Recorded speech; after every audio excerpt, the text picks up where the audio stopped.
Bien, bonjour à tous, je m'appelle Mathieu Replin, je suis actuellement doctorant en troisième année à l'université de Vérone en Italie, en co-tutelle avec le laboratoire d'automatique de génie des procédés et de génie pharmaceutique à l'université Claude Bernard Lyon 1. Aujourd'hui, je vais vous présenter donc les objectifs et travaux de ma thèse portant sur le développement de nanoparticules thérapeutiques comme stratégie innovante pour traiter les dystrophies myotoniques. Les dystrophies myotoniques sont des maladies musculaires génétiques dont la prévalence dépend fortement du continent pays et dont la prévalence mondiale est d'environ une personne affectée sur 20 000. Cette maladie représente la dystrophie musculaire la plus fréquente chez l'homme adulte. Les principales caractéristiques cliniques concernent majoritairement les muscles squelettiques qui sont atteints d'une forte dégénérescence, mais également de signes typiques de myotonie, qui correspondent à un relâchement progressif des muscles après une contraction volontaire. Cette maladie multisystémique affecte également d'autres organes et fonctions, telles que la vue, mais également les fonctions cognitives et les systèmes digestifs et reproducteurs. De plus, cette pathologie affecte également le système respiratoire et cardiaque, pouvant mener dans les formes sévères à une mort prématurée. Actuellement, il n'existe aucun traitement pour soigner cette maladie et seuls des traitements palliatifs peuvent être mis en place afin de réduire la douleur et améliorer les conditions de vie du patient. Au cours des dernières années, des traitements expérimentaux candidats pour soigner la dystrophie myotonique ont échoué en phase préclinique ou clinique pour cause de toxicité ou dégradabilité. Ainsi, la préoccupation sur l'état actuel de la situation démontre le besoin urgent de développer de nouvelles thérapies. C'est pourquoi ce projet a pour but d'explorer de nouvelles approches thérapeutiques basées sur la nanomédecine pour améliorer le potentiel thérapeutique de tels traitements expérimentaux. Ainsi, dans ce projet, nous nous sommes tout d'abord basés sur des molécules utilisées pour d'autres applications cliniques, mais qui ont été également décrites comme potentiels candidats pour soigner les dystrophies myotoniques. Ce principe, c'est ce que l'on appelle du repositionnement de médicaments. D'autre part, nous nous sommes également portés sur de l'encapsulation d'acides nucléiques en vue d'effectuer de la thérapie génique pour moduler et réguler l'expression génétique des cellules affectées. Mais pourquoi et comment la nanomédecine peut améliorer le potentiel thérapeutique de tels traitements expérimentaux? C'est ce que nous allons voir. Dans nanomédecine, il y a le terme nano, et donc l'ouverture au monde de l'infiniment petit. À titre d'échelle, on parle de nanotechnologie pour des objets d'environ une centaine de nanomètres, alors qu'une cellule humaine mesure autour de 10 micromètres. C'est-à-dire que lorsque l'on parle de nanomédecine, on parle d'objets au moins 100 fois plus petits qu'une cellule humaine. L'idée est donc d'agir au niveau des organes et cellules, mais plus précisément au niveau des protéines et de l'ADN de ces cellules. La nanomédecine fait appel à ce que l'on nomme des systèmes de délivrance, et plus communément des nanoparticules.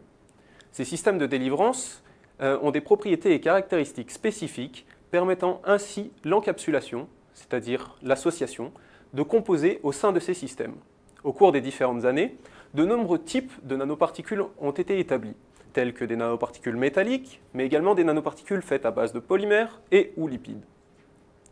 Selon les propriétés de chaque type de nanoparticules, des composés tels que des acides nucléiques ou encore des petites molécules peuvent être aussi bien encapsulés au sein de ces nanoparticules comme adsorbés en leur surface. Ainsi, un des avantages majeurs d'une telle approche est de protéger.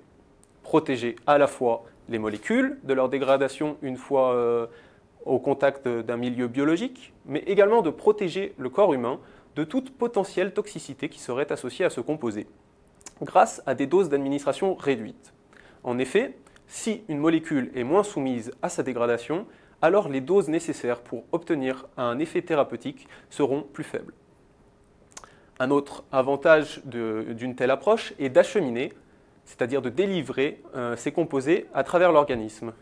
Ainsi, en diffusant ces molécules à travers l'organisme, on augmente leur concentration dans les tissus et par conséquent, les doses thérapeutiques nécessaires pour soigner sont plus faibles.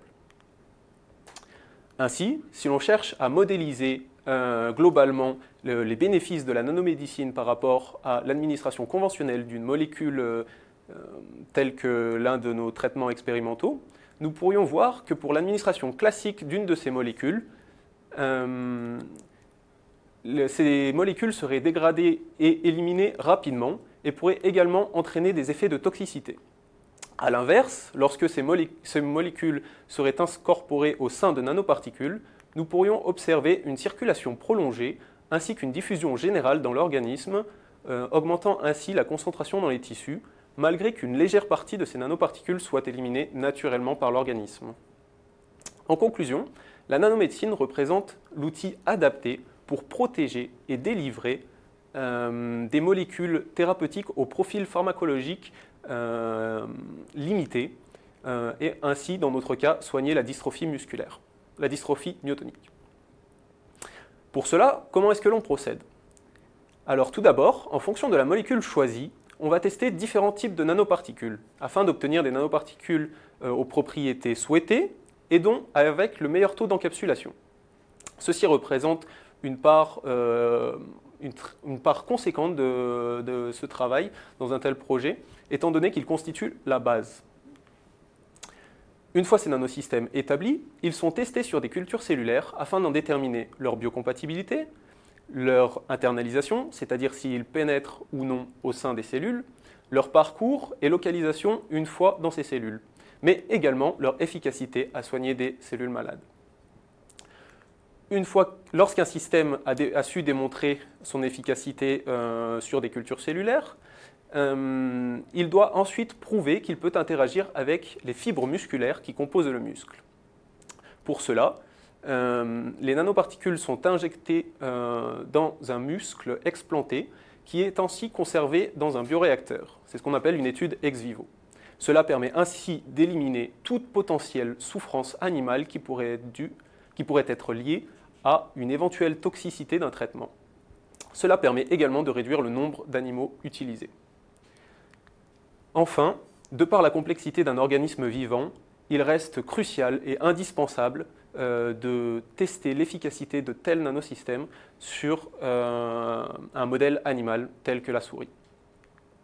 Pour mieux vous illustrer ces différentes étapes, voici quelques résultats préliminaires.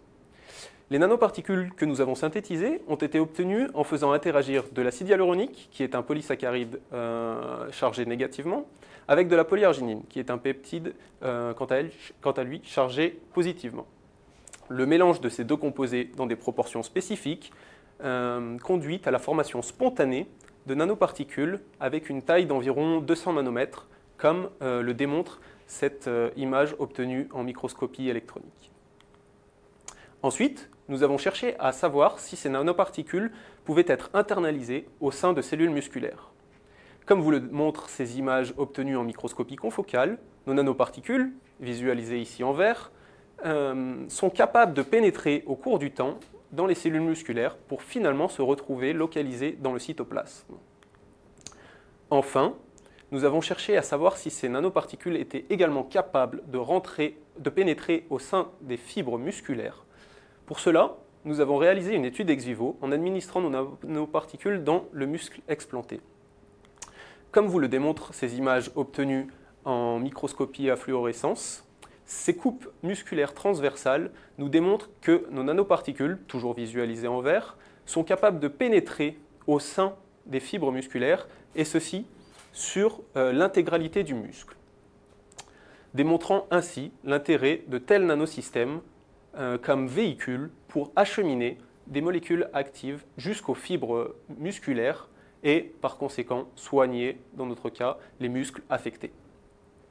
Actuellement, nous cherchons à aller plus loin en démontrant l'efficacité de tels nanosystèmes chargés avec des molécules actives pour traiter la pathologie.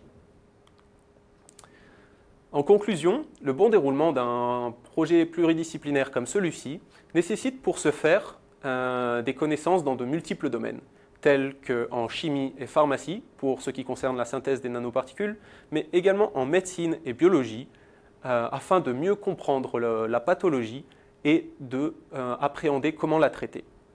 Ce n'est qu'en coopérant et combinant le savoir-faire de ces différents domaines que nous pourrons un jour réussir à trouver un traitement contre la dystrophie myotonique. Je voudrais remercier toutes les personnes qui travaillent sur ce projet, mais plus particulièrement tous mes encadrants. Et je voudrais également vous remercier pour votre attention en espérant que cette présentation puisse vous être utile. Voilà, merci.